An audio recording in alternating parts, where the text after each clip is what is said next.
Subscribe करें और देखें एक दिल दहला देने वाली हॉरर स्टोरी। बिना घबराए बेल आइकॉन प्रेस करना ना भूलें।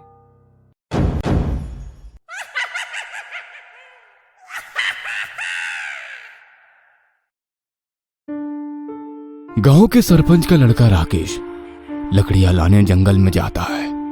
राकेश के पैरों के नीचे सूखे पत्तों की आवाज जंगल में सन्नाटे की वजह से साफ साफ सुनाई दे रही थी।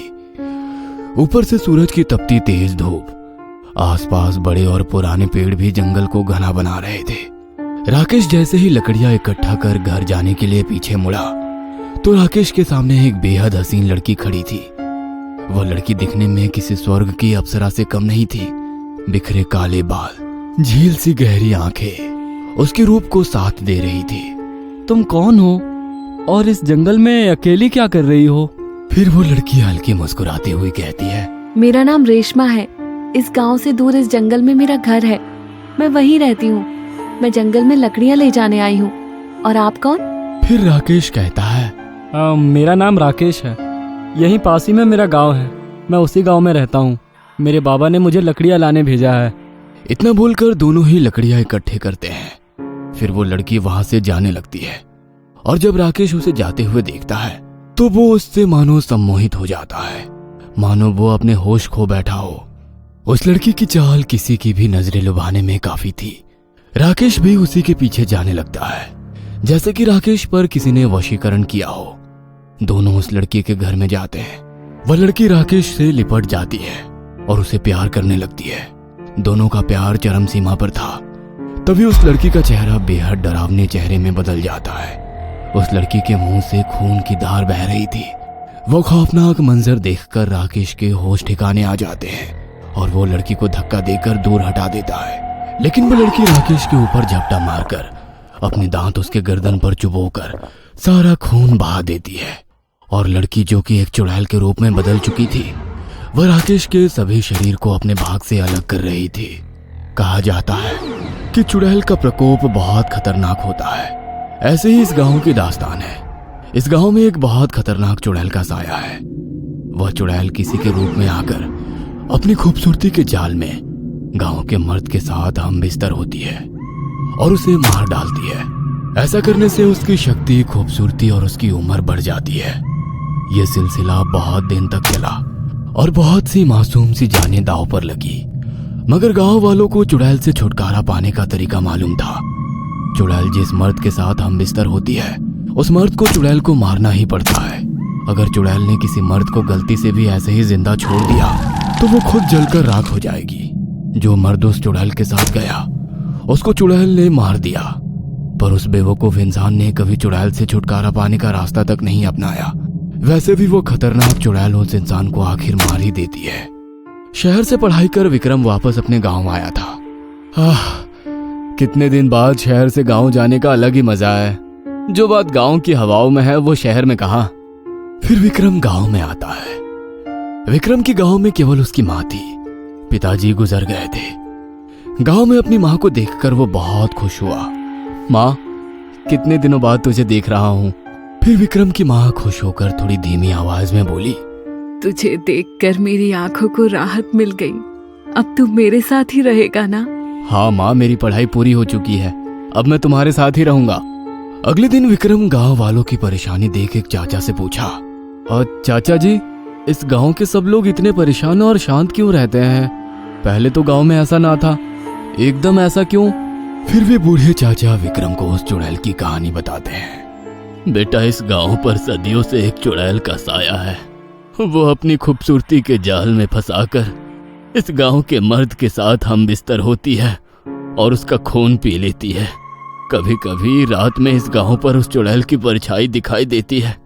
पर उस चुड़ैल से छुटकारा पाने का एक तरीका है। उसके साथ जो भी मर्द हम बिस्तर होता है, चुड़ैल को उसे मारना ही पड़ता है। अगर वो मर्द खुद ही अपने आप को मार ले या फिर किसी चीज से उसकी जान चली जाए तो वो चुड़ैल जलकर राख हो जाएगी। विक्रम उस चाचा की बात सुनकर हंसने लगता है। क्या चाचा जी, किस सदी में जी रहे हैं आप लोग? इस जमाने में भी कोई चुड़ैल डायन होती है क्या? ऐसा कहकर विक्रम वहां से चला जाता है। उस गांव के गहरे सन्नाटे में एक आदमी खेत में जा रहा होता है। गांव के ऊपर कहर की वजह से वह आदमी अपने पांव जल्दी बढ़ाता है। उस आदमी के गांव से बाहर निकलते ही रास्ते पर एक खूबसूरत औरत जाती हुई दिखती है। वो औरत इतनी खूबसूरत थी कि उसके सामने आसमान की परी भी फीकी पड़ जाए। सुनिए, आप इतनी रात गए कहाँ जा रही हैं? आप इस गांव की तो नहीं लगती। आप रहती कहाँ है? पर वो औरत उस आदमी के सवाल का कोई भी जवाब नहीं देती। उस औरत को जाते हुए देखकर वो आदमी उससे सम्मोहित हो जाता है और उस औरत का लचीला बदन देख वो अपना रास्ता छोड़कर उसके पीछे जाने लगता है। वो औरत किसी झोपड़ी में जा रही होती है। वो आदमी भी उसी के पीछे झोपड़ी में चला जाता है। जबकि विक्रम ने उस आदमी का पीछा कर उस औरत और उस आदमी को झोपड़ी में जाते हुए देख लिया था। विक्रम वो सब नजारा देख रहा था और फिर विक्रम को उस आदमी की चीख की आवाज सुनाई देती है। उस चीख को सुनकर विक्रम डर के मारे सहम जाता है। अरे, ये आदमी क्यों चिल्ला रहा है? ऐसा क्या हुआ होगा अंदर? उस आदमी की चीख सुनकर विक्रम भागकर अपने घर आ जाता है। कहीं उस चाचा की बात सच तो नहीं है? सच में इस गांव पर चुड़ैल का साया तो नहीं? अगले दिन गांव वालों को एक नई लाश मिलती है और इसी तरह कभी किसी का बेटा मारा जाता है तो कभी किसी का पति। सिलसिला रुकने का नाम ही नहीं ले रहा था। ये मंजर देखकर विक्रम को बहुत बुरा लगता है। ये सब लाशें बेकार नहीं जाएंगी। इन लोगों को मारने वाले को रोकना ही होगा। अगले दिन विक्रम जंगल में एक पेड़ के नीचे हादसे के बारे में सोच रहा था।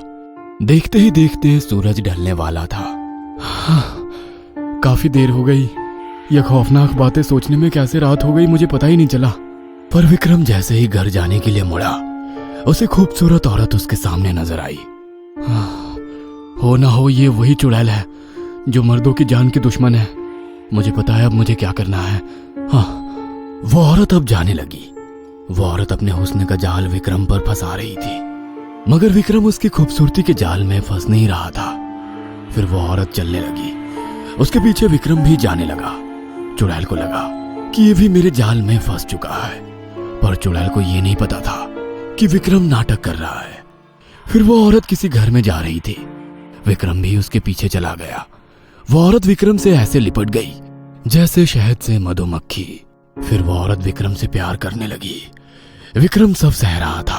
फिर धीरे धीरे वो औरत अपने प्यार की सब सीमाएं तोड़ दी और अचानक उस औरत का हसीन रूप एक दिल की धड़कन को रोक देने वाली खौफनाक चेहरे में बदल गई।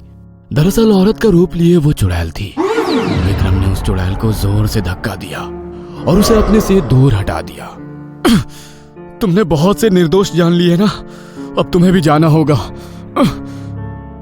फिर विक्रम ने वहां पर पड़ा हुआ खंजर उठाया और खुद के पेट में घोंप दिया। विक्रम का शरीर खून ही खून हो गया। विक्रम अब तड़पने लगा। जा चुड़ैल, अपनी दुनिया में लौट जा।